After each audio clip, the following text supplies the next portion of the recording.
probably are aware, pretty weird place. Yeah.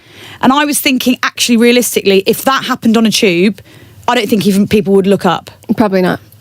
When Sam Heughan finally stepped into the dimly lit room of Hollywood Confidential in the summer of 2025, few could have imagined the emotional storm that would unfold over the next 2 hours, nor the quiet gravity in his tone as he began to speak about a silence that had lasted more than a decade. A silence that had cost him sleep, peace, and perhaps a love that could have changed his life. Dressed simply in a gray shirt with his hair tied back, his demeanor was calm, composed, and yet there was a flicker of something in his eyes, a tension between guilt and liberation, as though he had rehearsed this confession for years but had never truly found the courage to let it escape his lips until that moment. "I never thought I'd say this publicly," he began softly, his Scottish accent carrying a weight that could not be masked by his professionalism. "But after 10 years, after the series has ended, I owe the fans the truth. We were asked to live a story without ever confirming it was real." Those words, both cryptic and devastating, were the first crack in a wall that had stood firm since Outlander first premiered in 2014. What followed was not a scandalous revelation about contracts or creative disputes, but rather something far more human, intimate, and quietly tragic. The story of a man and a woman who had lived out a love that could never be publicly acknowledged, a love that had to be camouflaged beneath the illusion of fiction, all to preserve the magic of a television romance that millions believed in. From the earliest days of filming, when the chemistry between Sam Heughan and Caitriona Balfe, Jamie and Claire Fraser, became a cultural obsession, the PR machinery behind Outlander recognized that their on-screen connection was not merely good acting, but a powerful emotional current that transcended script and performance. It sold posters, headlines, and dreams. The executives knew that the illusion of their bond was a commercial goldmine and a cordon. To Sam, they were explicitly instructed to neither confirm nor deny any rumors about their personal relationship. "They told us that the Jamie and Claire love story had to win in real life," Sam recalled with a wry, almost broken smile. "We were told that our relationship, whatever it really was, couldn't be allowed to compete with the story that the world wanted to believe. So we played along. What began as a natural friendship, founded on mutual respect and a rare creative trust, slowly deepened into something more complicated, something the cameras could not fully capture. Caitriona and I, we were close in a way that's hard to describe, not just co-stars or friends. We understood each other in silence," he said. "There were days on set when she'd just look at me, and I'd know exactly what she was thinking. No words needed. That kind of connection, you don't find it often. But it was that very closeness, that palpable chemistry that fans adored, that ultimately became both their greatest gift and their greatest curse. Behind the scenes, the pressures of maintaining the illusion were relentless. I remember once," Sam said quietly, "we were caught holding hands leaving a hotel in Paris during the filming of season 2. The next morning, my manager got a call from the producers. 'Whatever you do,' they said, 'just make the press think it was an intimate rehearsal between colleagues.' What followed was a carefully orchestrated diversion. Caitriona was rumored to be dating a producer, while Sam was linked to another actor. 'We were told to protect the brand,' Sam said, his voice hardening. 'It wasn't about us anymore. It was about the fantasy.' Yet behind closed doors, their lives were intertwined in ways few suspected. Between the filming of seasons 3 and 4, Sam admitted they were not merely acting lovers on screen. They were genuinely in love. It was quiet, private, real. No PR ideals, no hidden agenda. Just two people finding each other in the middle of chaos." He confessed, his eyes turning red as he spoke. "But Outlander, the very thing that brought us together, also kept us apart. We were living two lives. One for the world, one for ourselves." He described the suffocating weight of secrecy. The nights spent apart after long days of filming love scenes that mirrored their real emotions. The anxiety of sneaking around like fugitives for fear of tabloids discovering the truth. "We'd finish a scene where Jamie and Claire would cling to each other like their lives depended on it," Sam recalled. "And then, instead of going home together, we'd drive off in separate cars so no one would see. It started to feel like a crime to love her. Over time, that emotional strain became unbearable. The need to hide, to maintain a facade for the sake of marketing, began to erode the authenticity of what they once had. We stopped being able to tell where the acting ended and the pretending began, Sam said. There were moments on set, especially in those deeply emotional scenes, where I wasn't Jamie speaking to Claire. It was me, Sam, speaking to Caitriona. But when the director called cut, the world reminded us that it wasn't allowed to be real. In 2019, just before Caitriona's marriage to musician Tony McGill, she and Sam had one final conversation about going public. She told me, maybe we should say it before it goes too far. At least be honest with ourselves. Sam smiled faintly at the memory, though his voice cracked. But we were both afraid of the consequences of how people would react, of losing what we'd built together. We convinced ourselves that silence was the noble choice, that protecting the illusion was somehow protecting the fans. But really, we were protecting the people who didn't want to lose their narrative. Sam did not attend her wedding, and while many fans speculated about his absence, the truth, that he couldn't bring himself to watch the woman he loved begin a new sea. While their own story remained unfinished, remained buried. It wasn't bitterness, he explained softly. It was grief. I wanted her to be happy. I just couldn't be there to watch her walk away from everything we never got to be. In the years that followed, their friendship endured, though with quiet boundaries and unspoken understanding. We stayed close, Sam admitted, but it was different. We became experts at saying everything without saying anything. Whenever we did interviews together, people would point out how in sync we were, finishing each other's sentences, laughing at the same time, and they didn't realize that we were still holding the weight of a shared history that no one else knew. There were moments, he confessed, when he wanted to break the silence.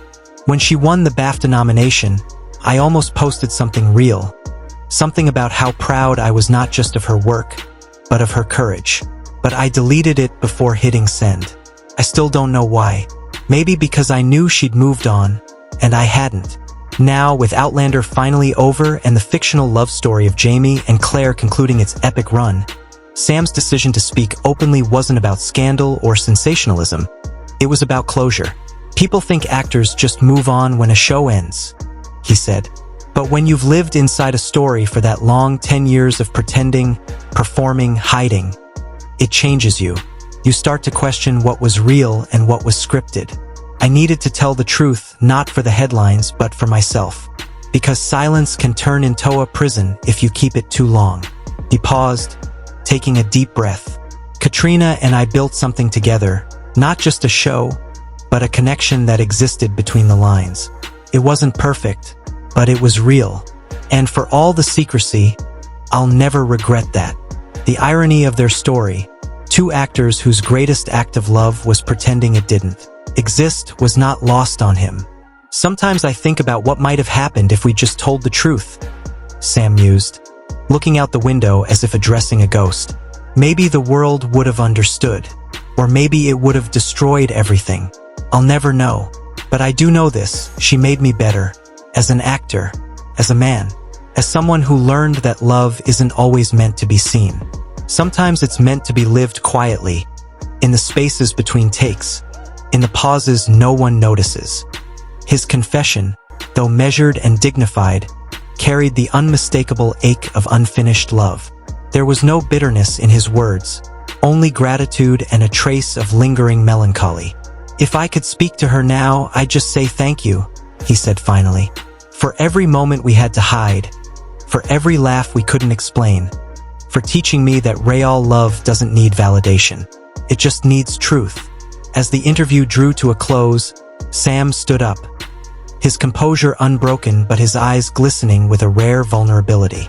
For 10 years, people asked if Jamie and Claire were real, he said quietly. I think now I can finally say yes, they were, just not in the way anyone imagined. And with that, the man who had carried a decade of silence left the room, not as Jamie Fraser, nor as the heartthrob fans had mythologized, but as Sam Heughan, an actor who had loved deeply, lost quietly, and finally found the courage to tell the truth about the love story that existed in the shadows of one of television's most beloved romances. For in the end, the greatest secret wasn't about fame, contracts, or control. It was about two people who had lived a love the world wasn't ready to see, and who, despite the years of pretending, had never stopped believing that what they shared was, in its own way. But my mom took me to get my first tattoo. Really? Yeah, she also took me to get my belly button pierced when I was like 14, and she also got her belly button pierced. Couldn't go. Not because I didn't love her, but because I knew that if I saw her in that wedding dress, radiant and fragile in a way only truth can make a person, I wouldn't be able to maintain the silence that had defined nearly a decade of my life. Silence can be a form of loyalty, but it can also become a quiet kind of imprisonment, the kind that wraps itself around every heartbeat until even the sound of your own name feels rehearsed. I don't regret falling in love with her. No one should ever regret the kind of love that teaches you something about your own soul. But I do regret letting the show decide our relationship, letting scripts and contracts and the delicate illusion of television dictate when and how we could breathe. There's a slight bitterness in my voice when I say this, not because I blame anyone, not Caitriona, not the producers, not even the fans who built our world, but because I now see that we surrendered something sacred to preserve something artificial. We allowed our truth to be rewritten for the sake of continuity, for the comfort of others, and for the myth that fiction and reality could forever be kept apart. And now, after 10 years of silence, I realized that some myths deserve to end with honesty. When asked why I chose to reveal this now, I said simply, because I've kept my promise long enough. Because Outlander is over. Because there's nothing left to protect but the truth. It was never about confession. It was about release. About freeing something that had been quietly suffocating between the lines of scripts and the flash of red carpets. I didn't want to ruin anyone's memories. I didn't want to tarnish the magic that people say when screen, because in many ways that magic was born from something real. A connection that could never be fully written, but was lived in every glance, every hesitation, every word exchanged off camera that found its way, almost unconsciously, into the story. And so I told them, the love between Jamie and Claire, at least for a while, was completely real. When the reporters reached out to Caitriona, she neither confirmed nor denied what I had said. That's just like her. Poised, measured, impossibly graceful in the face of storms. In a short note she shared, there are things that don't need to be public to be acknowledged as real. There are relationships that don't need to be labeled to exist. Sam is a part of my journey, both on and off the show, and that will never change. I read her words slowly, more than once, and each time, it felt like she was speaking to me, not to the press. That was always her way, to say everything and nothing at the same time, to leave enough silence between her words for truth to breathe. And maybe she's right. Maybe what we had didn't need the world's approval to be legitimate. But I also believe that some truths, when hidden for too long, begin to decay. They lose their shape, their power, until even the people who once lived them start to doubt they ever existed. That's why I spoke. Not to expose, but to preserve. Because love, no matter how brief or forbidden, deserves to be remembered as something that happened, not as a rumor whispered through fan theories and tabloid headlines. Behind the cameras, things were never as spontaneous as they seemed. People think actors live freely, but the truth is we often live under carefully worded clauses.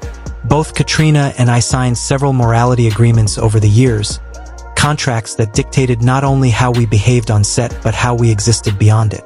We couldn't post photos together unless approved. We couldn't attend award shows side by side unless it fit the studio's PR narrative. Every interaction, every gesture that might blur the line between fiction and reality was meticulously managed. It was protection, they said, to maintain the brand, the illusion. But the irony was, the more they tried to preserve that illusion, the more they suffocated the very thing that made it believable, the raw, unscripted emotion between two people who simply found something real in a world built on make-believe. Over time, it kills the feeling. You start to censor yourself even in private, afraid that honesty might leak through. You begin to love in silence, to mourn in private, to perform even your distance. That's what it became, a performance of detachment choreographed by necessity. As I sat by the window during the interview, I thought about how long we both carried that weight. There's a kind of melancholy in realizing that your most genuine connection had to survive behind closed doors, whispered through coded messages and stolen moments. I'm not sure if Caitriona will be angry with me for saying all this. Perhaps she'll think I've betrayed the understanding we had, the quiet respect that came from years of shared restraint. But my intention isn't to expose or to harm, it's to free. To free both of us from the ghost of what we couldn't say. Because love, even when it ends, deserves to rest in peace, not in silence. I said during the interview, I'm not saying this to break her, but to free her, for both of us. And in that moment, I meant it more than anything I've ever said on camera. There was a silence after those words. Not uncomfortable, but full of something sacred. We loved each other. It was real. And if I had to choose between being real and protecting a trade secret, I just wish I had chosen differently. People will say what they want. Some will accuse me of trying to stay relevant, of fabricating emotion for attention. But those who truly watched us, not the actors but the people beneath the characters, they'll know. They'll recognize that what lived between Jamie and Claire was never entirely fiction. It was drawn from something deeply human, from two souls navigating love under impossible circumstance, both on screen and off. I suppose that's why the story resonated so much with the audience. They sensed it.